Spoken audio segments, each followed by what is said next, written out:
మా జీవితం ఎంతో ఆనందం.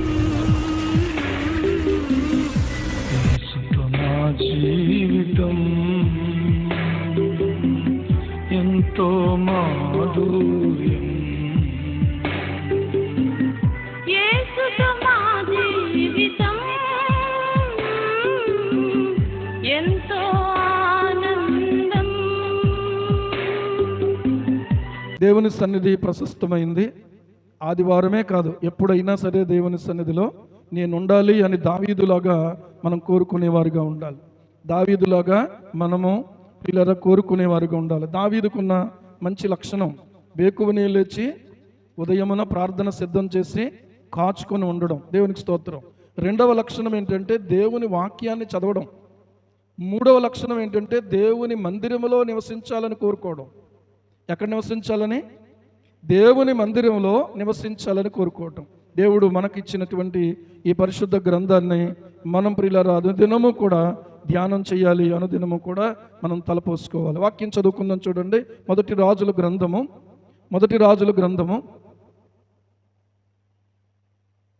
13వ అధ్యాయము. మొదటి రాజుల గ్రంథం 13వ అధ్యాయము 8, 9 వచనాలను మనం చదువుదాం. తదుపరి 26వ వచనాన్ని మనం చదువుదాం. చూడండి, 13వ అధ్యాయం మొదటి రాజుల గ్రంథం ఎక్కడుంది? 293వ పేజీ. 293వ పేజీ చదువుదాం. దైవజనుడు రాజుతో ఇట్లనెను, నీ ఇంటిలో సగము నీవు నాకు ఇచ్చినను, నీతో కూడా నేను లోపలికి రాను. ఈ స్థలమందు నేను అన్నపానములు పుచ్చుకొనను. అన్నపానములు పుచ్చుకొనవద్దనియు, నీవు వచ్చిన మార్గాన తిరిగి పోవద్దనియు యెహోవా వాక్కు చేత నాకు సెలవాయనని రాజుతో అనేను. తర్వాత మొదటి రాజుల గ్రంథంలోని అదే అధ్యాయంలో 26వ వచనం. మార్గములో నుండి అతన్ని తోడుకొని వచ్చిన ఆ ప్రవక్త ఆ వర్తమానం వినినప్పుడు యెహోవా మాటను ఆలకింపక తిరుగుబడిన దైవజనుడు ఇతడే, యెహోవా సింహమునకు అతన్ని అప్పగించి ఉన్నాడు. యెహోవా సెలవిచ్చిన ప్రకారము అది అతన్ని చీల్చి చంపేను. చిన్న మాట ప్రార్థన చేసుకుందాం. పరిశుద్ధుడా, పరమ తండ్రి, సర్వాధికారి, జీవాధిపతి, నీకు స్తోత్రం చెల్లిస్తూ ఉన్నాం.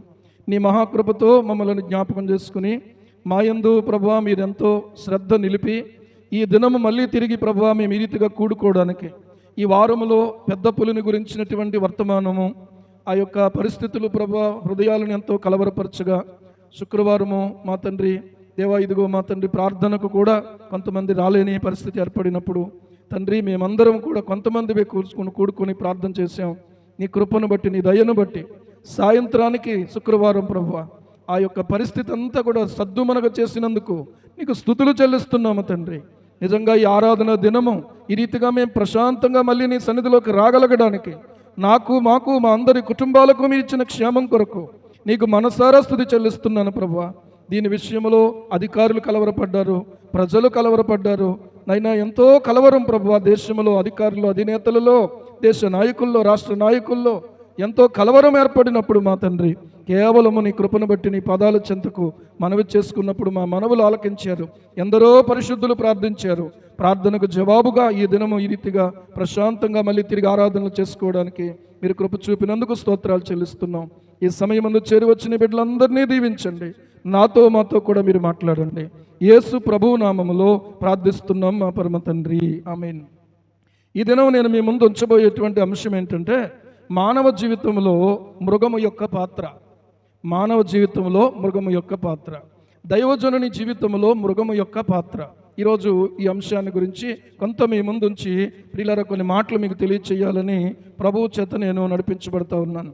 ఈరోజు గమనించండి, మొదటి రాజుల గ్రంథం 13వ అధ్యాయంలో జరుగుతున్నటువంటి విషయం ఏంటంటే దావీదు తర్వాత రాజ్యము తాత్కాలికంగా అబ్షాలోము ఆక్రమించాడు. అబ్షాలోము చంపబడి మళ్ళీ తిరిగి దావీదు చేతికి రాజ్యాధికారం చేతికొచ్చేసింది. హల్లెలూయా. తర్వాత ఏం జరిగింది అని అంటే దావీదు దేవుని చిత్త ప్రకారంగా, దేవుడు అతనికి బయలుపరిచినటువంటి ప్రకారంగా బత్షెబా కుమారుడైనటువంటి సొలొమోనుకు రాజ్యాధికారాన్ని అప్పగించి ప్రియులారా 40 సంవత్సరాల కాలం సొలొమోను పరిపాలన చేశాడు. దేశంలో దేవుడు ఎక్కడ యుద్ధాలు లేకుండా నెమ్మది కలుగు చేశాడు. దేవునికి స్తోత్రం. ఆ తరువాత జరిగినటువంటి విషయం ఏంటంటే, సొలొమోను తర్వాత సొలొమోను కుమారుడైనటువంటి రెహబాము రాజ్యాధికారము చేపట్టాడు. అతడు పట్టాభిషేకం చేయబడినటువంటి తర్వాత అతడు చేసినటువంటి ఒక సొంత ఆలోచనను బట్టి రాజ్యం ఏమైపోయిందంటే 2 భాగాలుగా విడిపోయింది. పెద్దల ఆలోచన విని ఉంటే రెహబాము యొక్క రాజ్యము 12 గోత్రాలు ఆ ఇశ్రాయేలు జనాంగం అంతా ఒక్కటిగా ఉండే అవకాశం కలిగి ఉండేది. కానీ ఈ రెహబాము ఏం చేశాడంటే, తన వయస్సులో ఉన్నటువంటి యవనస్తులైనటువంటి వాళ్ళు చెప్పిన ఆలోచనలను బట్టి మరింత బరువుగాను భారంగాను ప్రజల యొక్క భారాలను పెంచేసి, పనివారి యొక్క భారాన్ని పెంచేసి చాలా తిరుగుబాటుకు కారణమయ్యాడు. అయితే ఈ తిరుగుబాటుకు కారణం కూడా ఈ రెహబాము కారణమైతే, దేవుడు కూడా తన చిత్తములో ప్రియులారా ఇతడు దేవునికి విరోధంగా ఆలోచన చేయటాన్ని బట్టి దేవుడు ముందుగానే సొలొమోను కాలంలోనే దేవుడు సెలవిచ్చాడు, ఇదిగో నీవు నీ యొక్క సేవకుడైనటువంటి వాడు ఒకడు నీకు విరోధంగా లేస్తాడు, అతనికి ఈ రాజ్యములో 10 గోత్రాలు ఇచ్చేస్తానని చెప్పాడు దేవుడు. ఎన్ని? 10 గోత్రాలు ఇచ్చేస్తానని చెప్పాడు. కానీ దానికి ప్రియులారా నెరవేర్పు ఎప్పుడు జరిగిందంటే రెహబాము కాలంలో జరుగుతూ ఉంది. ఈ రెహబాము కాలంలో జరుగుతున్న విషయం ఏంటంటే, రాజ్యము 2 భాగాలుగా విభజన అయిపోయింది.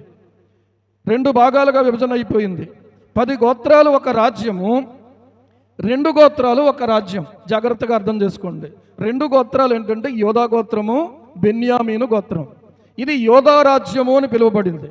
ఇక మిగిలినటువంటి ఆ యొక్క 10 గోత్రాలు కూడా ఇశ్రాయేలు రాజ్యము అని పిలువబడింది. ఈ ఇశ్రాయేలు రాజ్యానికి ఇప్పుడు అధికారి ఎవరయ్యారంటే, రాజు ఎవరయ్యారంటే యెరోబాము అయ్యాడు.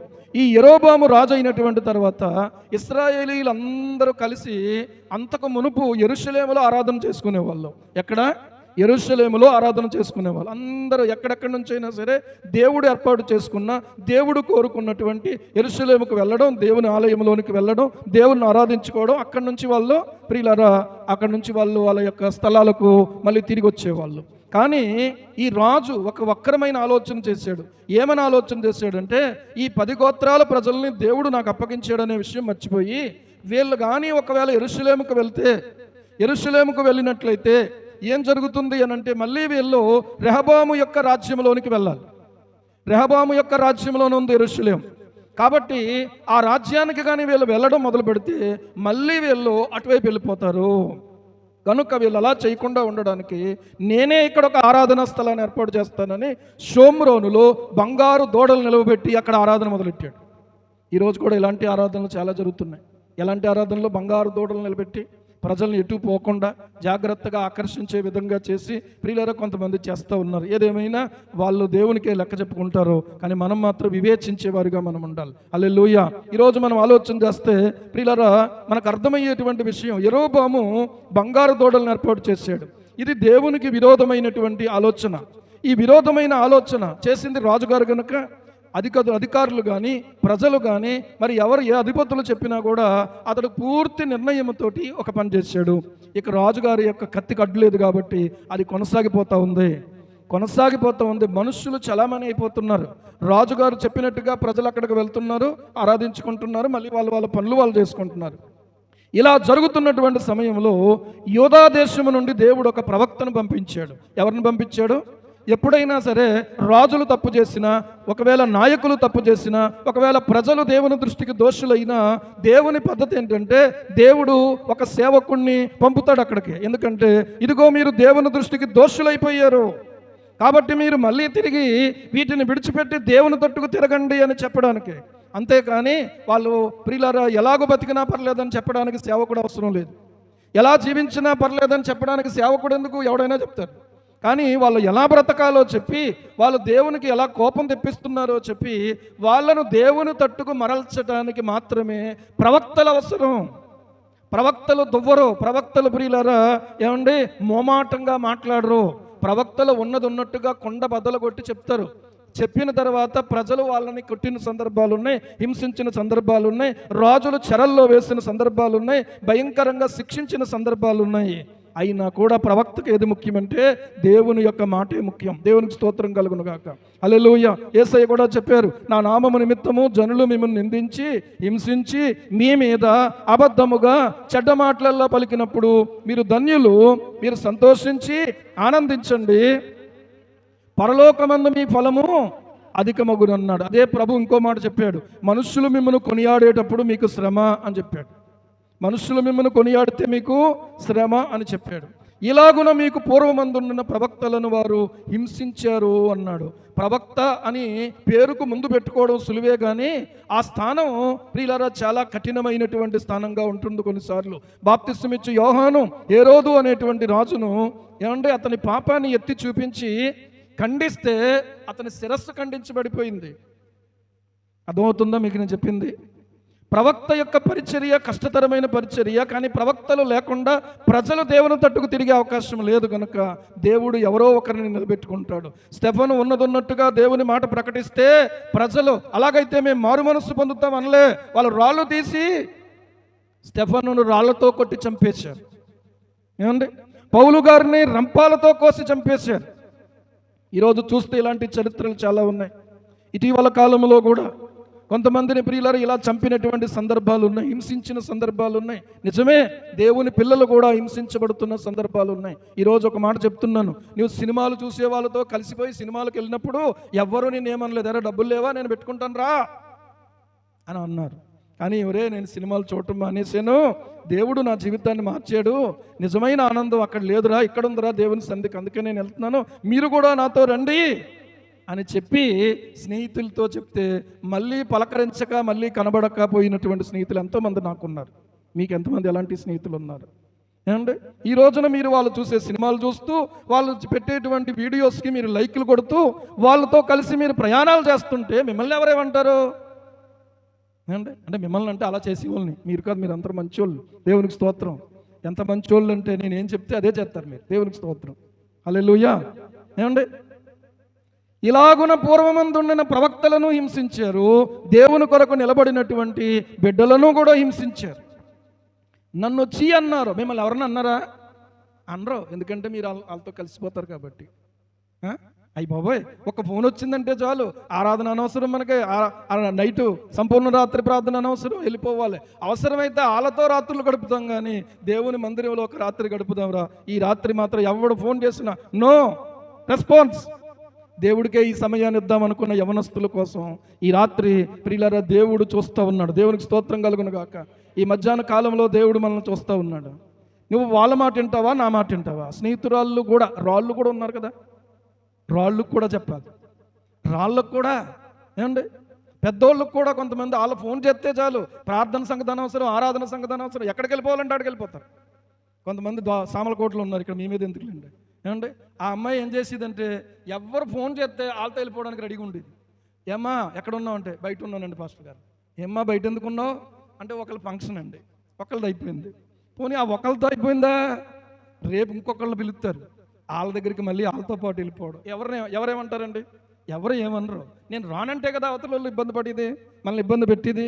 నువ్వు రావా, అలాగైతే నీకేదన్నా అవసరం వచ్చినప్పుడు నేను రాను, నువ్వు మానేయి, దేవుడు ఎవరిని పంపించాలో పంపుతాడు అని నిలబడగలిగిన సత్తా, ధైర్యం, గుండె ధైర్యం ఎంతమందికి ఉంది ఇక్కడ?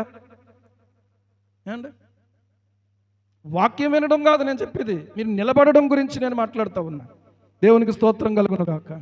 అప్పుడు ఇప్పుడు కూడా ఒకే రకంగా ఉంటే భక్తి ఇంకేముంది, విశ్వాసం ఏముంది, ప్రార్థన ఏముంది, పరిశుద్ధత ఏముంది, దేవునిలో ప్రియులారా నిలబడింది ఏముంది? మనం ఆలోచించండి ఒకసారి. ఏమండి, కాస్త జ్వరం వచ్చి కొంచెం వణుకుతూ ఉంటే ఇదిగో అందుకనే చెప్పాను నేను, ప్రార్థన చేసుకుంటే చేసుకున్నావు, కానీ చిన్న ముక్క కట్టుకోవచ్చు కదా. నువ్వు డబ్బులు పెట్టుకోకలేదు, నేను డబ్బులు పెట్టుకుంటానా? నువ్వు రావక్కర్లేదు, నేను బండి మీద తీసుకెళ్తాను నిన్ను. ఓరి దుర్మార్గుడా, ఎలాంటి మాటలు చెప్పావు అనుకుంటావా? అయ్యి బాబు, నా గురించి పాస్టర్ గారు కూడా ఫోన్ చేస్తేనే ఎత్తలేదు, ఈడేం ఫోన్ చేసి నేను తీసుకెళ్తాను రా అంటున్నాడు. అబ్బాయి ఇంకెంత ప్రేమ నిజంగా! ఏమండి, ఎంత ప్రేమ! ఒకసారి అలాంటి ఎరుముక్కనే తెరిచి ఓపెన్ చేసి చూశారట. చూస్తే దాంట్లో ఉంది, ఈ ప్రాణం నాదని ఉందట. దాంట్లో ఆ చిన్న పేపర్ ఉంటుంది అంతే, దాంట్లో ఏముండదు. దాంట్లో ఉందట, ఈ ప్రాణం నాదని ఉందట. అంటే ఇది ఎవరు కట్టుకుంటే ఆ ప్రాణం ఆడిది, సాతానుది. ఏమండి, సాతాను ఏరు ముక్కలకు భయపడ్డాం మీరు అనుకుంటున్నారేమో. మంత్రాలకు భయపడ్డు. అర్థమవుతుందా? వాడు కొంచెం అలాగా తప్పుకుంటాడు అంతేమో, కానీ అక్కడే ఉంటాడు. కానీ నా యేసయ్య నీతో ఉంటే ఆడిని నేను చేయలేడు. దేవునికి స్తోత్రం కలుగును గాక. హల్లెలూయా, హల్లెలూయా. జయం పొందేదాం మనము, జయం పొందేదాం, జయం పొందేదాం మనము, జయం పొందేదాం. పరిశుద్ధ రక్తం తోడ జయం పొందేదాం, యేసు శుద్ధ రక్తం తోడ జయం పొందేదాం. సైతను కోటలు పడగొట్టేదాం, సైతను కోటలు పడగొట్టేదాం. స్తోత్రం. ఎరికో కోటలు పడగొట్టేదాం, సైతను కోటలు పడగొట్టేదాం. హల్లెలూయా. ఆలోచించండి ఆ మాట. దేనికి భయపడ్డాడు? ఏరుముక్కలకు భయపడ్డాడు, మంత్రాలకు భయపడ్డాడు, భూత వైద్యులకేం భయపడ్డాడు? కాసేపు వాళ్ళని అలాగా ఉపయోగించుకుంటాడు అంతే. ప్రజలను మోసపుచ్చడానికి ఎవరు కంకణం కట్టుకుంటారో వాళ్ళందరికీ ఫ్రెండ్షిప్ చేస్తాడు. డబ్బులు లాగేస్తారు, హృదయాలను ప్రియులారా మనసు శాంతి లేకుండా చేస్తారు, మనసులో నెమ్మది ఉండదు. యేసయ్య దగ్గరకు వస్తే ఒక మంత్రం అవసరం లేదు, ఒక ఎరుముక్క అవసరం లేదు. మోకాళ్ళు వేస్తే ఆయన కనికరం చూపించి గెట్ అవుట్ అంటాడు అంతే, దాన్ని వెళ్ళిపోద్ది. ఇంత ఫ్రీగా ఎవరు చేస్తారండి? ఇంత ఫ్రీగా ఎవరు చేస్తారు? యేసు ప్రభువు మాత్రమే నీకు అంత ప్రేమ కలిగిన దేవుడు. దేవునికి స్తోత్రం కలుగును గాక. హల్లెలూయా, హల్లెలూయా. ఈరోజు నిలబడండి. మీకు కొంతమంది శత్రువులైనా పర్వాలేదు, నేను అపార్థం చేసుకున్నా పర్లేదు. ప్రార్థన ముఖ్యమా? నువ్వు ప్రజలను సంతోషపెట్టడం ముఖ్యమా? ఆరాధన ముఖ్యమా? నువ్వు స్నేహితులను సంతోషపెట్టడం ముఖ్యమా? ఆరాధనే ముఖ్యం. ఇక్కడ ఉన్నారు కాబట్టి మీరు, లేకపోతే ఏమండి? ఈ మాటను మనం స్థిరంగా నిలుపుకుందాం ప్రియులారా. కష్టమైనా నష్టమైనా కూడా ఎవరైనా సంగతి తర్వాత సంగతి, నా దేవునితో నాకున్న సంబంధం చాలా విలువైంది. ఈ విలువైనటువంటి ఈ బంధాన్ని కష్టమైనా నష్టమైనా ఎవరైనా ఒప్పుకోనివ్వండి, ఒప్పుకోకపోను. ఒప్పుకుందేటి? ఎవరన్నా ఒప్పుకుంటేనే భోజనం చేస్తున్నాం మనం. నువ్వు భోజనం చేయొద్దు అనంటే భోజనం చేసేసి అప్పుడు ఏమండి మామూలుగా మన పని మనం చేసుకుంటాం. అంతేకాని భోజనం వాళ్ళు చెప్పినందుకు మానేయమే. ఏమండి ఈరోజు ఎంత మనుష్యులకు అప్పగించేసుకుంటున్నామంటే మనం నిజంగా వాళ్ళు లేకపోతే మన జీవితం లేదనుకుంటున్నాం. చిచ్చిచ్చి నేను అంటాను, ఇది దరిద్రపు జీవితం ఇలాంటి ఆలోచన కలిగి ఉంటే. అర్థమవుతుందా? వాళ్ళ వల్ల బతుకుతున్నామా, మనం దేవుని వల్ల బతుకుతున్నామా? మనము ఆయన యందు బ్రతుకుచున్నాము అని మీరు నమ్మితే ఖచ్చితంగా మీరు స్థిరమైనటువంటి ఆలోచన చేసుకోండి దేవుని పట్ల. ఎవరి వల్ల బతుకుతున్నాం? మనం ఆయన యందు బ్రతుకుచున్నాము, ఆయన యందు ఉనికి కలిగి ఉన్నాము, ఆయన యందు చలించుచున్నాము. నీకెవరో ఊపిరిని దేవుడు ప్రియులారా మాత్రమే నీకు ఊపిరిని దయచేసేవాడు. నీకెవరైనా ఒకవేళ ఊపిరి దయచేడు, ఊపిరి తీసేస్తారు. వాళ్ళు ఊపిరి ఏం చేస్తారు? తీసేస్తారు. ఒక తల్లి తీసేసుకుంది, ఇద్దరు కొడుకు కూతురికి కూడా తీసేసింది. ఎందుకంటే అన్నట్టు పాపం ఈవిడ చచ్చిపోతే ఈ పిల్లలు ఎలా బతుకుతారని అప్పుడు వచ్చిందట ఈవిడికి మైండ్. అసలు ఈవిడ చచ్చిపోతే అసలు చచ్చిపోవాలని ఎందుకు అనుకుందో? చచ్చిపోయి ఏమి సాధించగలరు? ఆలోచించండి, గమనించండి ప్రియులారా. చనిపోవడం పరిష్కారం కాదు దేనికైనా సరే, నిలబడడమే పరిష్కారం. దేవునికి స్తోత్రం కలుగును గాక. హల్లెలూయా, హల్లెలూయా. ఆయన విడువడు, ఎడబాయుడు. మనుష్యులకు మనము ఎక్కువ విలువనిచ్చి దేవునికి మనము విలువనివ్వని వారమైతే ఏదో ఒక రోజున వాళ్ళు మనం మసిబుగ్గుగా మార్చేస్తారు, బూడిదిగా మార్చేస్తారు. ఎందుకో తెలుసా? మనుషులకున్న ఆలోచనలు అలాంటివి. కానీ దేవునితో ఉండండి, మనుషులతో ఉండొద్దని చెప్పట్లేదు. మొదట దేవునితో ఉండండి. దేవుని కంటే ఎక్కువ ఎవరిని ప్రేమించకండి. అప్పుడు మీ జీవితం ఏమవుతుందంటే దేవునికి మహిమకరంగా ఉంటుంది, అనేకులకు రక్షణకరంగా ఉంటుంది, అనేకులకు ప్రియులారా ప్రయోజనకరంగా ఉంటుంది. దేవునికి స్తోత్రం కలుగును గాక. హల్లెలూయా, హల్లెలూయా. ఈరోజు ఆలోచన చేసుకుందాం. యూదా దేశము నుండి ఈ దైవజనుడు వచ్చాడు. వచ్చినటువంటి సమయానికి ఈ రాజుగారు ఏం చేస్తున్నాడంటే తాను కట్టించినటువంటి బలిపీఠం మీద తానే ఏం చేస్తున్నాడంటే ప్రియులారా ఆ బలిపీఠము దగ్గర ఆయన ఆ కర్మకాండలు అవి చేస్తూ ఉన్నాడు. ఆ బలిపీఠము దగ్గరకు వచ్చి నిలిచి ఉన్నాడు. నిలిచి ఉన్నటువంటి సమయంలో ధూపం వేయడానికి నిలబడి ఉన్నాడంట. అంటే రెడీ అయిపోయాడు ధూపం వేయడానికి. ఆ ధూపార్తిని తీసుకున్నాడు. ఆ బలిపీఠం ఎక్కి ధూపార్పణ చేస్తాడు. ఆ సమయానికి సరిగ్గా ఈ దైవజనుడు వచ్చాడు. వచ్చి దేవుని ఆజ్ఞ చేత బలిపీఠానికి ఈ మాట నేను ప్రకటన చేస్తూ ఉన్నాను. బలిపీఠమా బలిపీఠమా, యెహోవా సెలవిచ్చినదేమనగా, దావీదు సంతతిలో యోషియా అను ఒక శిశువు పుట్టును. నీ మీద ధూపము వేసిన ఉన్నత స్థలము యొక్క యాజకులను అతడు నీ మీద అర్పించును. అతడు మనుష్య శల్యములను నీ మీద దహనము చెయ్యును. ఈ బలిపీఠము బద్దలైపోయి దాని మీద నున్న బుగ్గి ఒలికిపోవుటయే యెహోవా ఇచ్చు సూచన అని చెప్పి ఆ దినమున ప్రవక్త సూచన ఒకటి ఇచ్చెను. బేతేలు నందున్న బలిపీఠాన్ని గురించి ఆ దైవజనుడు ఆ మాట ప్రకటించగానే యెరోబాము విన్నాడట. రాజుగారు విన్నాడు. రాజుగారికి అధికారం ఉంది, రాజుగారికి సైనిక బలం ఉంది, రాజుగారికి ప్రియులారా ఏ మాట అయితే ఆజ్ఞాపిస్తాడో అది అమలు చేయటానికి మనుషులు ఉన్నారు.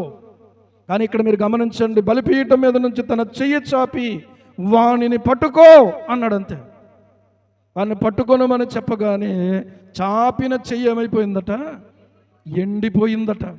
చాపిన చెయ్యి ఏమైపోయింది? ఎండిపోయాక ఏమైపోవాలంటే పడిపోవాలి. నిజానికి ఏమంటే పక్షవాతం అయితే ప్రియులారా చెయ్యి ఇలా ఉండిపోతే ఎత్తలేరు. కానీ ఇప్పుడు విచిత్రం ఏంటో చెప్పిన, చెయ్యి ఎండిపోయిందట. ఎండిపోతే తిరిగి తీసుకోవడానికి తనకి శక్తి లేకపోయినని రాయబడతా ఉంది. దేవుడు ఎప్పుడు ఎలాగ చేస్తాడో మనకి అర్థం కాదు. కొన్నిసార్లు అన్ని పాటలు బాగానే ఉన్నాయి, కళ్ళు బాగానే కనపడుతున్నాయి, ముక్కు బాగానే పనిచేస్తుంది, నోరు బాగానే పనిచేస్తుంది, గుండె బాగానే కొట్టుకుంటుంది, ఈ చెయ్యి బాగానే ఉంది, ఈ కాళ్ళు బాగానే ఉంది, అంత బాగానే ఉంది. ఈ చెయ్యి ఎండిపోయింది. ఏమండి? ఈ చెయ్యి ఎండిపోయింది. యథార్థంగా జరిగింది ఈ విషయం. ఇది కథ కాదు. It is not a story. అర్థమవుతుందా? ఇది కథ కాదు, ఇది చరిత్ర. ఏంటి? ఇది హిస్టరీ. It is history. ఇది చరిత్ర. ఇది దేవుడు ఒక చరిత్ర సృష్టిస్తూ ఉన్నాడు ఈ దైవజన్య జీవితంలో. అదేంటంటే ఎత్తినటువంటి చెయ్యి ఏమైపోయిందంటే ఎండిపోయింది. చేయగలడా లేదా? దేవుడు చేయగలడా లేదా? ఎండిపోయింది. ఇప్పుడు ఎండిపోతే దాన్ని తిరిగి తీసుకోవడానికి ప్రయత్నం చేస్తున్నాడు. ఈలోగా ఏం జరిగిందంటే ఆ దైవజనుడు చెప్పాడు కదా, ఈ బలిపీఠం ఏమవుతుందంటే బద్దలైపోతుంది, బుగ్గి ఒలికిపోతుంది అన్నాడు. బద్దలైపోయి బుగ్గి ఒలికిపోవడం కూడా అయిపోయింది. వెంటనే ఈ రాజుగారి గుండె కొట్టుకోవడం మొదలుపెట్టింది. దడ దడ దడ. ఏమంటున్నాడు తెలుసా? అయ్యా, నీ దేవుడైనటువంటి యెహోవాను వేడుకో, నా చెయ్యి మళ్ళీ బాగుపడినట్లుగా అని అంటూ ఉన్నాడు. ఎలాంటి వాడినైనా దించగలిగిన వాడు, వంచగలిగినటువంటి వాడు మనం ఆరాధిస్తున్నటువంటి దేవుడు. దేవునికి స్తోత్రం కలుగును గాక.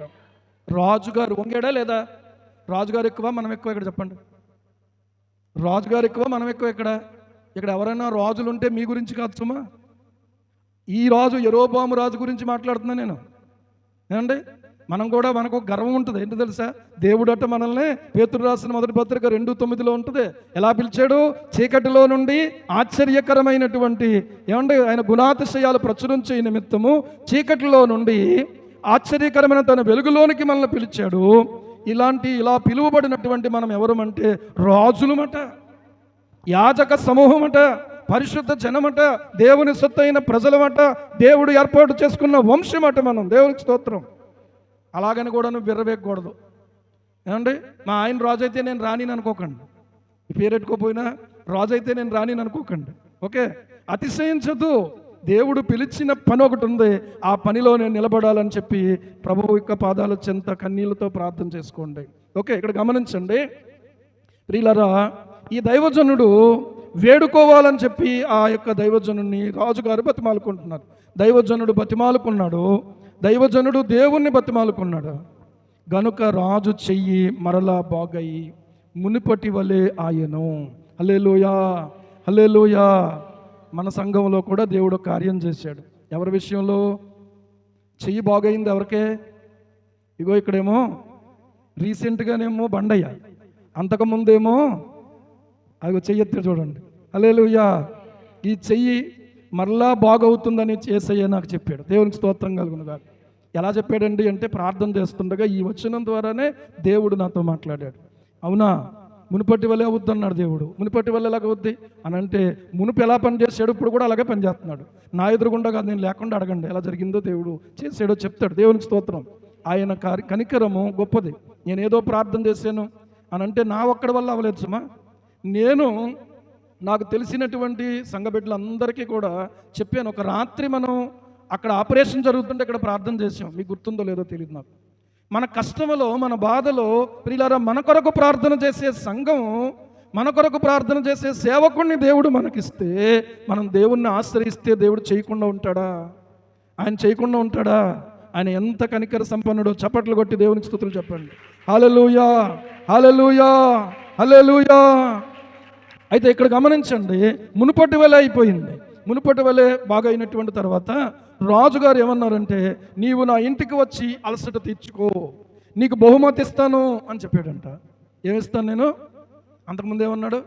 అని పట్టుకోండి అన్నాడు. ఇప్పుడు ఏమంటున్నాడు? బహుమతి ఇస్తాడంట. తర్వాత ఇంటికి వచ్చి అలసట తీర్చుకోమంటున్నాడు.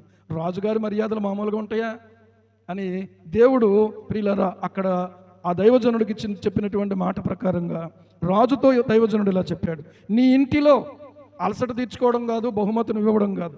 ఒకవేళ నీ ఇంటిలో సగము నీవు నాకు ఇచ్చినా కూడా, చూడండి నా మాట ఎలాగుందో 9వ వచనంలో, నీ ఇంటిలో సగము నీవు నాకు ఇచ్చినను నీతో కూడా నేను లోపలికి రాను. ఒకవేళ మనల్ని పిలిస్తే మనం వెళ్ళకుండా ఉంటామా? ఏ మోదీ గారి నుంచి ఫోన్ వచ్చింది అనుకోండి, వెళ్ళకుండా ఉంటామా? పోనీ అక్కడ దాకా మరి అయ్యబాబు ఢిల్లీ ఎక్కడ వెళ్ళగలమని అనుకుంటే, పోనీ అమరావతి అక్కడ నుంచి ఫోన్ వచ్చిందంటే, అసలు అక్కడ ఏదైనా కార్యక్రమం జరుగుతుంటే జనాలు ఏమన్నా పిలవకపోయినా ఎవరో ఒకరిని బట్టి వెళ్ళిపోదాం అనుకుంటారు, అవునా కదా? కానీ ఈయన ఏమంటున్నాడు తెలుసా? నీ ఇంటిలో సగము ఒకవేళ నాకు ఇచ్చేసినా కూడా నేను మాత్రము నీ ఇంటి లోపలికి రాను. నేను ఎందుకు అనంటే, అన్నపానాలు పుచ్చుకోవద్దని, నీ వచ్చిన మార్గాన తిరిగిపోవద్దని యెహోవా వాక్కు చేత నాకు సెలవయ్యింది అని రాజుతో అన్నాడు. ఇక్కడ వరకు బాగానే ఉంది. అలా జరిగినటువంటి తర్వాత రాజుగారి దగ్గర నుంచి వెనక్కి ఇంకొక మార్గాన వెళ్ళిపోతున్నటువంటి ఇక్కడే ఒక సంఘటన జరిగింది. అప్పటికి చాలా రోషంతో ఉన్నాడు, అప్పటికి చాలా పౌరుషంతో ఉన్నాడు. రాజుగారినే కాదనేసిన వాడు ఏమండి, ఎంత దృఢమైనటువంటి చిత్తం కలిగిన వాడు కాకపోతే అలాగనగలిగాడు? ఏమండి, మనకు అంత అక్కర్లేదు, గోల్డ్ అప్పులతో ఉన్నాం. ఎవరైనా బాబు నేను ఇగో నీకు ఇంత ఇస్తానంటే చాలు వెనకాల వెళ్ళిపోవడానికి సిద్ధం. ఎందుకో తెలుసా? అప్పులో తినేస్తున్నారండి నన్ను అనుకుంటా. ఏమండి, కానీ ఈ దైవజనుడు ఏం చేశాడంటే, అందుకనే దైవజనుడు అనే పదం అందరికీ వాడడానికి వీలు లేదు బైబిల్ గ్రంథం ప్రకారంగా. దైవజనుడు డబ్బు కాసుపడ్డో, దైవజనుడు తిండి కాసుపడ్డో, దైవజనుడు పేరు కోరుకోడు, దైవజనుడు గుర్తింపును కోరుకోడు. నా దేవుడు ఏదైతే చెప్పాడో అది చేయటమే దైవజనుని పని. దేవునికి స్తోత్రం కలుగును గాక. ఇక్కడ మనం జ్ఞాపకం చేసుకుంటే, ఏలియాకు దేవుడు ఒక మాట చెప్పాడు, ఆహాబు రాజుకు వెళ్ళి ప్రకటించమన్నాడు. ఆహాబు రాజుకు వెళ్ళి ఆ మాట ప్రకటించేసిన తర్వాత దేశం కరువు అయితే ఈయనకి కరువే కదా. ఈయనకి ఏమన్నా సెపరేట్గా పొలం ఏమన్నా ఉందా? ఏం చేశాడు దేవుడు? ఏమండి, చెప్పిన తర్వాత అప్పుడేదో అలా కనేసాను, కానీ మరి ఇప్పుడు నువ్వు తినే ఆహారం ఏదైతే ఉందో నాకు కూడా పంపించను లేదు ఆహాబుని. ఏం చేశాడు తెలుసా? కెరీతు వాగు దగ్గర కనిపెట్టుకుని ఉన్నాడంట. దేవునికి స్తోత్రం కలుగును గాక. ఆ వాగు నీరు తాగుతున్నాడు. దేవుడు అన్నాడు, సరే మంచినీళ్ళు తాగావా? తాగాను, ఓకే, ఈ రోజు నుంచి నీకు భోజనం పంపిస్తాను. అదేంటి ప్రభు ఎలా పంపిస్తావు? కాకుల చేత పంపిస్తాను అన్నాడు. ఏమండి, కనీ విని ఎరుగని రీతిలో దేవుడు నడిపిస్తాడు. ఈరోజు నేను చెప్తున్నాను, నేను సేవకు రావడానికి ఏదో ఆశించి రాలేదు, ఏదో సంపాదించుకుందామని రాలే, బతుకు తెరువు కోసం రాలేదు.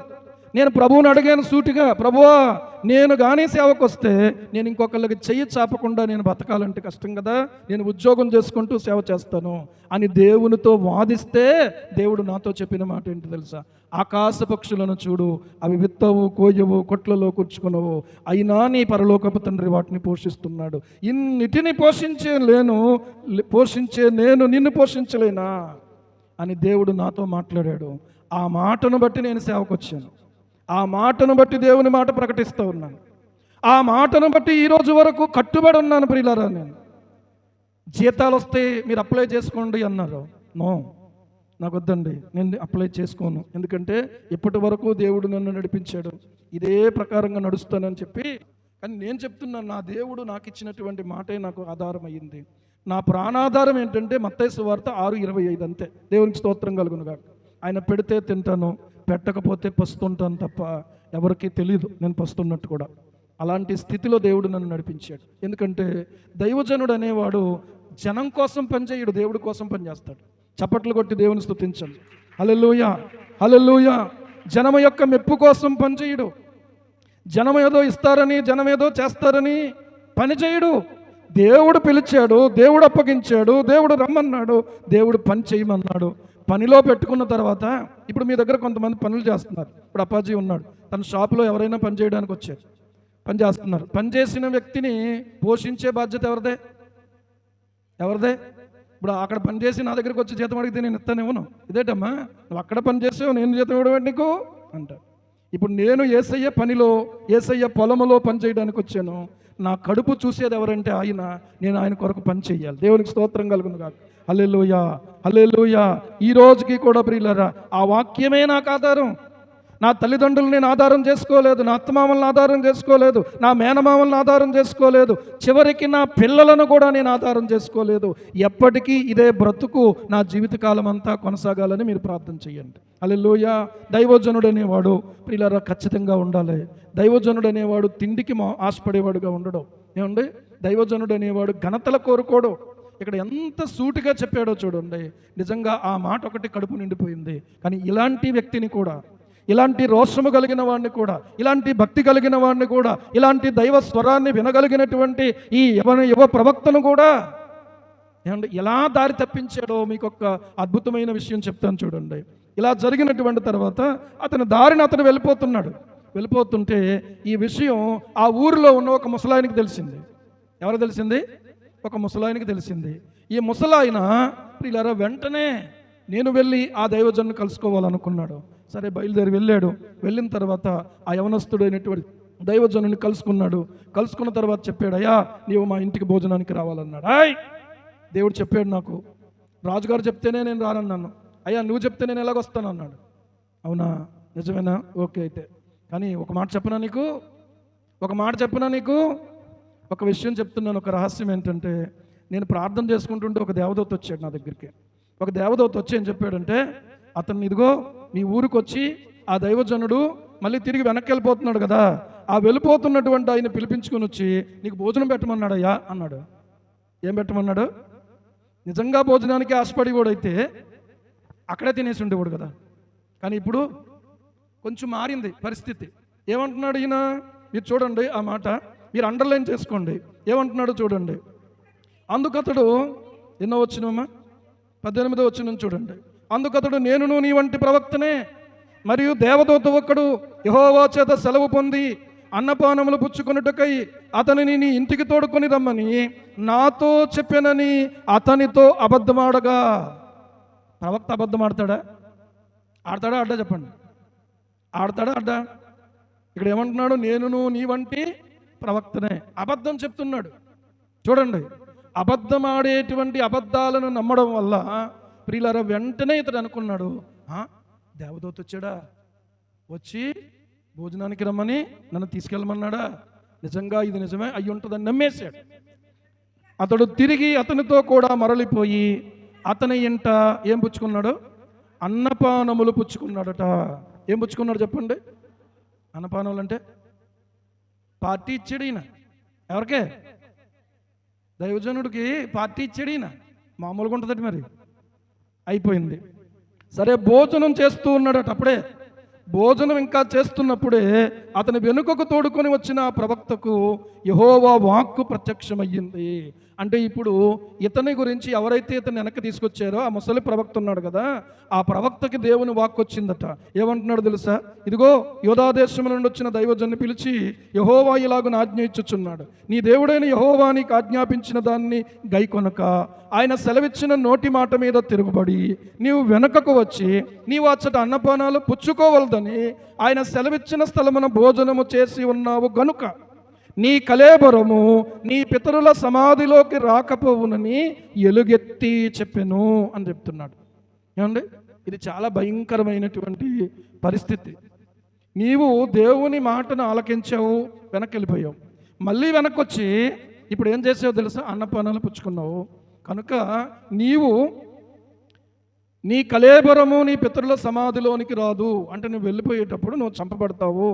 ఏమండి, అంతటి వారు అన్నపానాలు పుచ్చుకున్న తర్వాత అచ్చటి ప్రవక్త తాను వెనుకకు తోడుకొని వచ్చినటువంటి ఆ ప్రవక్తకు గాడిద మీద గంత కట్టించెను. ఇతను ఎంత తెలివైనడో చూడండి. వెళ్ళేటప్పుడు సాగనంపాడు. ఎలా సాగనంపాడంటే గాడిద మీద అతనికి గంత కట్టించి గాడిద మీద అతను ఎక్కించి ఈసారి వెళ్ళి బాబు అన్నాడు. అంతేగాని కూడా రాలేదు. చూసారా? అపాయం ఉందంటే ఎవరు వస్తారండి కూడా, ప్రమాదం ఉందంటే ఎవరు వస్తారండి కూడా, అక్కడ ఏదైనా ఒకవేళ చంపబడిపోయే అవకాశం ఉందంటే ఎవరు వస్తారు కూడా, ఎవరు రారు. ఈయన పంపించాడట. సరే, అదొక మాట ఆలోచన చేస్తే తర్వాత ఏం జరిగిందంటే అతడు బయలుదేరి మార్గాన వెళ్ళిపోతున్నాడు. ఒక సింహము అతనికి ఎదురుపడిందట. ఏం ఎదురుపడింది? సింహం ఎదురుపడింది. కుర్మాపురంలో ఆ పాకలో నుంచి సింహం కనపడిన, పులి కనపడినట్టు ఏమండి, ఆ యొక్క ప్రాంతాన్ని కలవరపరిచినట్టు మనం విన్నాం. కానీ ఇక్కడ ఉన్న విషయం గమనించండి ప్రియులారా, సింహము ఎదురుపడింది. ఎదురుపడి ఏం చేసిందంటే అతన్ని చీల్చి చంపేసింది. కథం అయిపోయింది. అయిపోయిన తర్వాత సింహం ఏం చేస్తుంది? నిజానికి మనిషిని చంపి ఎముకలు కూడా లేకుండా తినేస్తుంది. ఏమండి, ఎముకలు కూడా లేకుండా తినేస్తుంది. అయితే అక్కడ ఇంకా ఏం కనపడాలి అని అంటే రక్తపు మరకలు మాత్రమే కనపడాలి, ఇంకేం కనపడకూడదు. అక్కడక్కడ ఏమైనా చిన్న చిన్న ఆనవాళ్ళు కనపడాలి అంతే. అది చీల్చేయగా తినేయగా మిగిలిన ఏమన్నా చిన్న చిన్న ఏమన్నా మొక్కలు ఉంటే కనపడాలి. కానీ జరిగింది ఏంటి అని అంటే గాడిద నిలబడి ఉంది ఒక ప్రక్కన, శవం పక్కన. అటువైపు గాడిద, ఇటువైపు సింహం నిలబడి ఉంది. అటువైపుగా వెళ్తున్నటువంటి మనుషులు ఆ దృశ్యాన్ని చూస్తూ ఉన్నారు. అది ఎవరి జోలికి పోవట్లే. ఈ దైవజనుడు, ఈ ప్రవక్త, ఈ దైవజనుడు గురించినటువంటి ఈ ప్రవచనం చెప్పినటువంటి ఈ ముసలైన ఈ విషయం విన్నాడు. విన్న తర్వాత ఏం చేశాడంటే వెంటనే గాడిదకు గంత కట్టుకుని ఆ స్థలానికి వెళ్ళాడు. వెళ్ళినటువంటి వాడు ఏం చేశాడంటే ప్రియులరా వాళ్ళకి చెప్తున్నాడు ఏంటంటే, యెహోవా మాట వెనుక తిరగబడిన వాడితడే. యెహోవా సింహమునకు అతన్ని అప్పగించి ఉన్నాడు. ఎంత డేంజరో చూడండి. దేనికి అప్పగించాడు? సింహమునకు అతన్ని అప్పగించి ఉన్నాడు. మీ బైబిల్లో ఉందో లేదో చెప్పండి నాకు. 1 రాజుల గ్రంథం 13:26 ఉందా లేదా చెప్పండి. ఉంటే చెయ్యొద్దండి, లేకపోతే ఇలాగనండి. ఉందా? ఒకరికే కనపడిందా? ఇలాగంటే దేవునికి స్తోత్రం. గమనించండి, కనబడింది కాబట్టి ఓకేనా. యెహోవా సెలవిచ్చిన ప్రకారము అది అతన్ని చీల్చి చంపెను. దేవుడు సెలవిచ్చాడు, అది అతన్ని చీల్చి ఏం చేసింది? చంపేసింది అని పలికి తన కుమారులను పిలిచాడు. గాడిదకు నా కొరకు గంత కట్టండి అని చెప్పాడు. వారు అతని కొరకు గంత కట్టినప్పుడు అతడు పోయి అతని శవం మార్గమందు పడి ఉండటం, గాడిద సింహము శవము దగ్గర నిలిచి ఉండటం. దేవుడు ఎంతవరకు చేయమంటే ఆ యొక్క జంతువుల పాత్ర అంతవరకే చేసినాయి. చెప్పాలంటే కాకులు ఉన్నాయి, కాకుల్ని ఆజ్ఞాపించి నువ్వు వాటికి నా సేవకుడని ఏలియాకు ఆ మాంసము రొట్టె ముక్కలు తీసుకెళ్ళిమ్మంటే అవి ఇచ్చేసి మళ్ళీ అట్ల దారిన వెళ్ళిపోయినాయి అంతే. ఇంక వేరే పని ఏమి లేదు. ఇంకా అర్థమవుతుందా? యోనాను మృంగి వేసి కడుపులో దాచుకోమంటే ఏంటది? క్యాట్ ఫిషా? సొరచేప? చెప్పాలి. త్రిమింగలం అంటే మాటలు కాదు, అది ఏకంగా ఓడలనే మింగెత్తది. అర్థమవుతుందా? జనాలే సరిపోరు దానికి. అలాంటిది ఈ చిన్న మనిషి ఎక్కడ సరిపోతాడు అసలు ఆ తిమింగలానికి? లోపలికి వెళ్ళేవంటే అయిపోవడం అంతే. అంత శక్తి ఉంది దానికి. ఆ లాలాజలానికి అంతగా కరిగించుకునే శక్తి ఉంది. కానీ దేవుడు అన్నాడు, మృంగాలంతే, నీకు దాహం వేసినా నీళ్ళు తాగకూడదు. 3 రోజులు లోపల ఎవరో యోనా ఉపవాసం, బయట తిమింగలం ఉపవాసం. ఎంతగా లోబడిందండి నిజంగా ఆలోచన చెయ్యండి. ఇక్కడ సింహం లోబడింది. ఇదిగో అతన్ని చంపు తప్ప అతన్ని తినకూడదు. పోనీ సరే, సింహాన్ని మనం ఒకవేళ ప్రశ్నిద్దాం. సరే, ఆయన అయితే దైవజనుడు, ఆయన ముట్టుకోలేదు. మరి గాడిద ఉంది కదా ఎదురుకుండా, గాడిద ఉందా లేదా? గాడిద అలాగే నిలబడి ఉంది. గాడిదను చంపడానికి దానికి అడుగు దూరంలోనే ఉంది, కానీ దాన్ని కూడా ముట్టలేదు. ఎందుకో తెలుసా? అభిషిక్తుడైనటువంటి దేవుని సేవకుడు ఆ గాడిద మీద వచ్చాడని చెప్పి దేవునికి స్తోత్రం కలుగునుగా. అంటే అది అభిషేకానికి ఎంత విలువనిచ్చిందో ఈరోజు ఆలోచన చెయ్యండి. దేవుడు నిర్ణయించినటువంటి ఆ సేవకుని విషయంలో దేవుడు అప్పగించినందుకు చంపమంటే చంపింది తప్ప అంతకు మించి ఒక అడుగు వేయలేదు. ఇంతకు ఇంకొక విషయం కూడా చెప్తాను మీకు. ఈ దైవజనుడి మీద ఈయనకి ఇప్పుడు ఎంత గౌరవం పెరిగిపోయిందంటే ఆ ముసలి ప్రవక్తకి, అయ్యా నేను చచ్చిపోతే గనక ఇతని సమాధిలోనే నన్ను సమాధిలో పొందబెట్టండి అన్నాడు. బతికున్నప్పుడు సహవాసం లేదు, కానీ చనిపోయిన తర్వాత శవాలు సహవాసం చేస్తే ఏమవుతుందండి? జోగి రాసుకుంటే, శవము రాసుకుంటే చెప్పండి ఏమవుతుంది? ఏవి రాదు. అవునా కదా? ఇప్పుడు ఇంకొక మాట కూడా చెప్తున్నాను. దేవుడు ఒక మాట చెప్పాడు. దేవుడు మళ్ళీ ఇంకొక రకంగా మాట్లాడతాడా దేవదూతను పంపించి? అర్థమవుతుందా మీకు?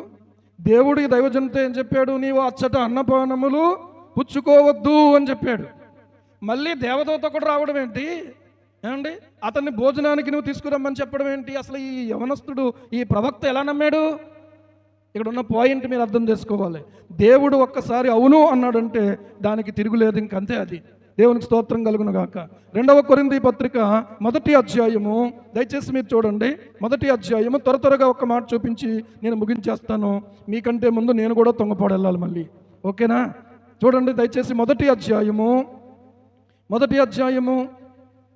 18వ వచనం చదవండి. దేవుడు నమ్మదగినవాడు గనుక మేము మీకు చెప్పిన వాక్యము అవునని చెప్పి కాదనున్నట్టుగా ఉండలేదు. అవునని చెప్పి కాదనేవాడు కాదు దేవుడు. కాదు అంటే కాదు, అవును అంటే అవును. అందుకనే యాకోబు రాసినటువంటి పత్రికలో ఒట్టు పెట్టుకోవడం గురించి మాట్లాడుతూ యాకోబు భక్తుడు అంటాడు ఒక మాట. 5వ అధ్యాయము యాకోబు రాసినటువంటి పత్రిక 5వ అధ్యాయము 12వ వచనం చూడండి. 12వ వచనం, నా సహోదరులారా, ముఖ్యమైన సంగతి ఏదనగా ఆకాశము తోడని గాని భూమి తోడని గాని మరి దేని తోడని గాని ఒట్టు పెట్టు కొనక మీరు తీర్పు పాలు కాకుండానట్లు అవునంటే అవును, కాదంటే కాదు అని ఉండవలెను. మీ మాట అవునంటే అవును, కాదంటే కాదు. ఇస్తానంటే ఇస్తానంతే, ఇవ్వనంటే ఇవ్వనంతే. లేకపోతే ప్రియులారా, ఒప్పుకున్నావా ఖచ్చితంగా నెరవేర్చుకోవాలంతే. దేవునికి స్తోత్రం. ఎందుకంటే నీవు దేవుని బిడ్డవు కాబట్టి నీ మాటకంత విలువ ఉంది. నీ మాటే చాలా కరెక్ట్గా ఉండాలి. ఏమండి? మాటే యథార్థంగా నిలుపుకోవాలి. ఈ రోజున ఆలోచన చెయ్యండి. దేవుడు ఒక్క మాట కాదు అన్నాడు, కానీ ఇతను ఏమనుకున్నాడంటే మళ్ళీ ఇప్పుడు దేవుడు అవునన్నాడు అని అనుకున్నాడు. ఇతను అనుకున్న దానికి ఎదురైనటువంటి పర్యవసానం ఏంటంటే భయంకరమైనటువంటి పరిస్థితి ఏర్పడింది. ఇది దేవుడు మనకు నేర్పుతున్నటువంటి పాఠం. దేవుడు అవునని చెప్పి కాదని వాడై ఉండలేదు. దేవునికి స్తోత్రం, హల్లెలూయా. ఆయన అవునంటే అవునంతే. డాక్టర్లు బతకరు అన్నారు, కానీ దేవుడు బతుకుతారు అన్నారు. బతికినటువంటిదే పాస్టర్ గారు. దేవునికి స్తోత్రం కలుగును గాక. హల్లెలూయా. మార్చి 9వ తారీఖుని నేను బతకాల్సిన కాదు. తెల్లవారితే ఆదివారం 3 గంటల సమయంలో ఆ బాత్రూంలో పడిపోయినప్పుడు పిల్లలు ఉన్నారు, కానీ పిల్లలకి తెలియదు, పాస్టమ్మ గారికి తెలియదు. ఏమండి? కానీ నా దేవుడు నన్ను ఏం చేశాడు? మళ్ళీ తిరిగి బతికించాడు. దేవునికి స్తోత్రం కలుగును గాక. హల్లెలూయా. ఇది ఎలాగైపోతే మొన్నే లారీ కింద పడిపోవాలి మీ ఇద్దరం. ఏమండి? నిజంగానే చెప్తున్నాను. ట్రాఫిక్ హెవీగా ఉంది, అటువైపుకి వెళ్ళాలంటే ఇలాగ వెళ్ళి అలా తిరగడానికి ఆ రూట్ లేదు, బాగా జామ్ అయిపోయింది. బళ్ళు కార్లు ఇలాగ ఉన్నాయన్నమాట. మేము బండి మీద వెళ్తున్నాం. బండి మీద వెళ్తూ నేనేం చేశానంటే ఈ పల్లకొట్టు నుంచి ఇలా తిరిగాను. ఇలా తిరిగేటప్పటికి లారీ వాడు అలాగ తిరిగాడు. అతను కూడా ఇలాగెళ్ళేవాడు కాదు, ఇలా తిరిగేవాడు. ఏమండి? సడన్గా 2-3 కేకలు వేసాను. పాస్టమ్మ గారిని వెంటనే దిగిపోమని చెప్పాను. ఆవిడ ఎలా దిగిందో నేను ఎలా తప్పించానో లారీ అలాగ వెళ్ళిపోయింది. దేవునికి మహిమ కలుగును గాక. లేకపోతే ఏమవునో తెలియదు. ఎందుకు చెప్తున్నానంటే ఆయన కృప మన మీద ఉంది కాబట్టి. మీలో కూడా కొంతమంది పులి వచ్చింది కానీ ఎవరిని ఏ హాని చేయలేదని అనే ఒక్క మాటతో సరిపెట్టుకోవద్దు. దేవుడు హాని చెయ్యనివ్వలేదు. చప్పట్లు కొట్టి దేవుని స్తుతించండి. దీన్ని బట్టి మనకేమర్థమవుతుంది? ఆ పులిని అక్కడ నుంచి దేవుడు ఎక్కడ దాకా ఎందుకు తీసుకొచ్చాడు అని అంటే ఈ ప్రాంతాలలో దేవుని భయం లేదు. మీకు అర్థమవుతుందా? ప్రజలలో దేవుని భయము కలిగించటానికి ప్రియులారా సృష్టికి భయపడుతున్నారు, కానీ సృష్టికర్తకు భయపడట్లేదు జనాలు. ఈరోజు కూడా పులికి భయపడుతున్నారు, కానీ పులి ఎవరి సృష్టి? దేవుని సృష్టి. దేవునికి స్తోత్రం కలుగును గాక. దేవుడు లేడని చెప్పినటువంటి వాడికి ఒక సవాల్ నేను చెప్తున్నాను. ఏంటంటే ఓ పులిని తయారు చేయండి. మనిషిని కాదు, పోనీ పులిని తయారు చేయండి చాలు. ఆలోచించండి.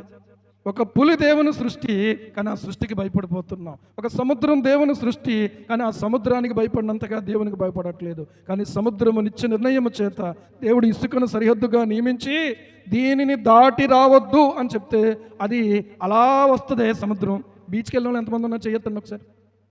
బీచ్కి వెళ్ళిన వాళ్ళు ఎంతమంది ఉన్నారు? యథార్థంగా చేయొత్తండి, ఏం పర్లే. నేను కూడా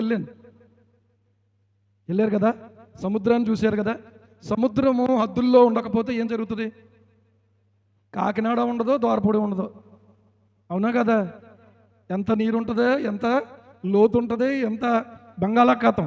దేవునికి స్తోత్రం కలుగును గాక. హల్లెలూయా. అని ఆ సముద్రాన్ని చూసి ఏమండి సరదాగా లోపలికి వెళ్ళిన వాళ్ళు వెనక్కి రాలే, దాంట్లోనే పోయారు. అది మింగేసింది వాళ్ళని. అది మింగేయడం కాదు, ఆ యొక్క కిల్లర్ వేవ్స్ అని ఉంటాయి, ఆ కిల్లర్ వేవ్స్ వచ్చినాయా ఖచ్చితంగా ఏమవుతుందో తెలుసా, లాక్కుపోద్ది అంతే. ఆ తర్వాత ప్రియులారా మళ్ళీ శాల్తీ చనిపోయిన తర్వాత కనపడుతుంది. చాలా డేంజర్ కదా. కానీ ఆ సముద్రాన్ని చేసినాడు దేవుడు. సముద్రానికి భయపడుతున్నాం కానీ దేవునికి భయపడుతున్నామా? మృగానికి భయపడుతున్నాం కానీ సృష్టికర్తకు భయపడుతున్నామా? ఆలోచించండి. కడియం వైపుకి వెళ్ళిందంటే నాకు అన్నీ జోషువాళ్ళు గుర్తొచ్చారు. వీళ్ళు పొలాల్లో ఉంటారు పాపం, వాళ్ళకి తెలిసిందో లేదో అని. తుంగపాడు వైపుకి వచ్చిందంటే అక్కడ వాళ్ళు గుర్తొచ్చారు. ఏ ఇసాకు అలాగ వెళ్తాడు, వీళ్ళందరూ కాలేజీలకు వెళ్ళి పిల్లలు కొంతమంది, ఇవన్నీ ఏమండి. ప్రార్థన చేసినటువంటి ప్రతి ఒక్కరికి వందనాలు. ప్రార్థన మానేసి షేర్లు చేశారు చూసారా, షేర్లు వీడియోలు షేర్ చేశారంతే ఏమండి. దేవుని పాదాలు పట్టుకోలేదు. ఖచ్చితంగా ఇలాంటివి చేయకండి దయచేసి. షేర్ చేసినా ప్రభు పాదాలు పట్టుకొని ఈ ప్రార్థన షేర్ చేసుకోండి. దేవునికి స్తోత్రం కలుగును కాదు. ప్రార్థన చేసే వాళ్ళు ఎవరైతే ఉన్నారో ఆ లిస్టులోకి వచ్చేసారు. ఎవరైతే చెయ్యని వారు ఉన్నారో వాళ్ళు మాత్రం సైలెన్స్ ఏమండి. దేవుడు మీ మోకాళ్ళు బలపరచును గాక. బలపరుతాడైతే ఈ దినమే. దేవునికి స్తోత్రం. హల్లెలూయా. దేవుని బిడ్డలారా గమనించండి. దేవుడు కనికరించాడు అనుకుంటున్నాం. ఇలాంటి పరిస్థితులు రానున్న దినాల్లో ఇంకా రాబోతున్నాయి. గమనించండి. మనుష్యులు దేవునికి భయపడక విచ్చలవిడితనంతో ఇష్టానుసారంగా మాట్లాడుతున్నంతసేపు, జీవిస్తున్నంతసేపు మనుష్యులను క్రమపరచడానికి దేవుడు మృగాలను ఉపయోగిస్తాడు. ఇది దేవుని వాక్యం చెప్తున్న సత్యం. కనుక మానవ జీవితంలో మృగము యొక్క పాత్ర చాలా కీలకమైనటువంటిది. ఈరోజు ఆలోచన చేస్తే ఆ మృగమైన దేవుని మాట విందే, కానీ దైవజనుడు తిరగబడ్డాడు అంటున్నాడు దేవుడు. ఇశ్రాయేలు గురించి దేవుడు అంటాడు, ఇదిగో వీరి లోబడనలోని ప్రజలు అంటే వీళ్ళు తిరగబడే వాళ్ళయ్యా, నేను వీరి మధ్యకు రానన్నాడు. మనం ఏం చేస్తున్నాం తెలుసా, రండి రండి రండి అంటున్నాం. దేవుడు మధ్యలోకి రావాలంటే విధేయత కావాలి. దేవుడు నీ జీవితంలోనికి, నీ కుటుంబంలోనికి రావాలంటే విధేయత కావాలి. వినయముతో నువ్వు పిలవాలి. వినయం ఉంటే నువ్వు పిలవకపోయినా ఆయన వచ్చేస్తాడు. దేవునికి స్తోత్రం కలుగును గాక. గర్విష్ఠులకు ఆయన దూరముగా ఉండుననుంది. అర్థమవుతుందా? పిలవక ముందు ప్రియులారా వినయముతో తల వంచి ఆయన పాదాల ఎదుట మనము సాగిలపడేటువంటి వారిగా ఉండాలి. సాగిలపడి మ్రోక్కెదము సత్యముతో ఆత్మలో మన ప్రభు యేసుని సాగిలపడి మ్రోక్కెదము. ప్రార్థన చేసుకుందాం. అవును ప్రభువా, మీకు లోపడక మా జీవితాల్లో నీకు దుఃఖమే కలిగిస్తున్నాం తండ్రి. గర్వము చేత నీకు దుఃఖమే కలిగిస్తున్నాం ప్రభువా. అజ్ఞానముతో నీకు దుఃఖమే కలిగిస్తున్నాం తండ్రి. నిన్ను ఉపయోగించుకుంటున్నాం కానీ ప్రభువా నీకు నైనా సాగిలపడలేని వారిగా ఉన్నందుకు క్షమించండి ప్రభువా. దయచేసి మీరు జ్ఞాపకం చేసుకోనండి. ప్రభువు నిన్ను విడువడు, ఎడబాయుడు ప్రియులరా. దానికంటే ముందు నీవు ఆయనకు సాగిలపడే వ్యక్తివి కావాలి. డబ్బును బట్టి విరవేగొద్దు, అందాన్ని బట్టి విరవేగొద్దు, చదువును బట్టి విరవేగొద్దు, ఉద్యోగాన్ని బట్టి విరవేగొద్దు. నేను బాగా పాడగలననే గర్వం కూడా మనకొద్దు. నేను బాగా ప్రసంగించగలనే గర్వం కూడా మనకొద్దు. ప్రభువా, నేను ఏ పాటి వాడను, ఏ పాటి దానను. ఇంతగా కనికరము చూపుతున్నావు తండ్రి. తిరుగుబడినటువంటి ఒక దైవజనునికి కలిగిన తీర్పు, తిరుగుబడిన ఇశ్రాయేలులకు కలిగినటువంటి ఆ యొక్క దండన ఎంత భయంకరంగా ఉందో మనం చూస్తూ ఉన్నాం. ఆయన ప్రేమించి కృప చూపుతూ ఆదరించి సహాయం చేసి ఈ రోజు మనల్ని ఈ ప్రశాంతంగా ఆరాధనలో కూర్చోబెట్టినందుకు ఇది నిర్లక్ష్యంగా తీసుకోవద్దు ప్రియులారా. ఇది పర్వాలేదులే అనుకోవద్దు ప్రియులారా. ప్రభువా, దయచేసి మరొక్కసారి మరలా ఇలాంటి పరిస్థితి రాకూడదు నాయనా. నీవు సహాయం చేయి ప్రభువా.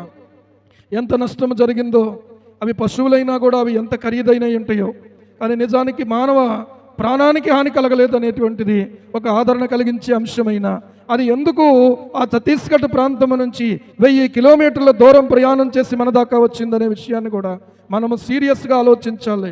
దేవుడు దానికి సెలవిచ్చాడు. నీవు ఇక్కడ కాదు, నువ్వు ఊర్లోకి వెళ్ళు, తెలుస్తుంది వాళ్ళకి. నీవు ఇక్కడ కాదు, పలానా రాష్ట్రానికి వెళ్ళు, పలానా ఊరికెళ్ళు, పలానా జిల్లాకెళ్ళు అని దేవుడే ప్రియారా దాన్ని అనుమతించాడు. అయితే ఎవరికి హాని చేయకు. ఒకవేళ చంపితే ఇలాంటి వాటినే చంపుకు తినమన్నాడేమో కాదు దేవుడు. భయం కలిగేలాగా పరిస్థితులు ఉన్నాయి. ఈ రోజున దైవ భయంతో దేవుని పదాలు పట్టుకుందాం. దేవుడే సహాయం చేయకపోతే ఒక వైద్యుడు నీకు సహాయం చేయగలడా? ఒక అధికారి నీకు సహాయం చేయగలడా? ఒక ప్రధానమంత్రి నీకు సహాయం చేయగలడా? ఒకవేళ ఒక ముఖ్యమంత్రి గారు మనకు సహాయం చేయగలడా? మన జిల్లా అధికారులు చేయగలరా? ఫారెస్ట్ అధికారులు చేయగలరా? సహాయం చేసిన దేవునికి స్తుతులు చెల్లిస్తూ అయ్యా నువ్వు ఎంత కనికర సంపన్నుడు నాయన, నన్ను ఎంతగా పట్టించుకున్నావు, నా బిడ్డలు ఎంతగా పట్టించుకున్నావు. అదే దారిలో ప్రయాణాలు చేసావు నాయనా, అదే రోజు ప్రభు ప్రయాణాలు చేసిన వారిగా ఉన్నాము తండ్రి. కానీ నువ్వెంతగా కనికరం చూపించేవో నీకే నీకే నీకే స్తోత్రం ప్రభు. ఈ రోజు నుంచి నీకు సాగిలి పడతావు నాయన. ఈ రోజు నుంచి నేను సాగిలి పడతాను ప్రభు అన్న వాళ్ళు మీ కుడి చేయి పైకెత్తి చెప్పండి ఈ మాట. నీకు సాగిలి పడటం మా ప్రభు నాకు నైనాను దినము కూడా నాకు నేర్పించు నాయన, సహాయము చేయండి. యేసయ్య చేతులెత్తిన నీ బిడ్డలు, వాక్యం విన్నటువంటి నీ బిడ్డలు అందరిలోనైనా ఫలింపు దయచేయండి. అందరిలో ఒక శ్రద్ధను మీరు దయచేయండి. అందరిలో ఒక ఆసక్తిని మీరు దయచేయండి. అందరిలో ఒక దైవ భయమును మీరు దయచేయండి. పరిశుద్ధాత్ముడు అందరిలో భయభక్తులు పుట్టించండి. అందరిలో ధైర్యాన్ని పుట్టించండి. అందరము నీ కొరకు మేము నిలబడే పాత్రలుగా, సాధనాలుగా ఉండగలిగే కృపను మీరు మాకు దయచేయమని యేసయ్య నామములో ప్రార్థించి స్తుతించి అడిగి వేడుకొనుచున్నాం మా పరమ తండ్రి. ఆమేన్ ఆమేన్.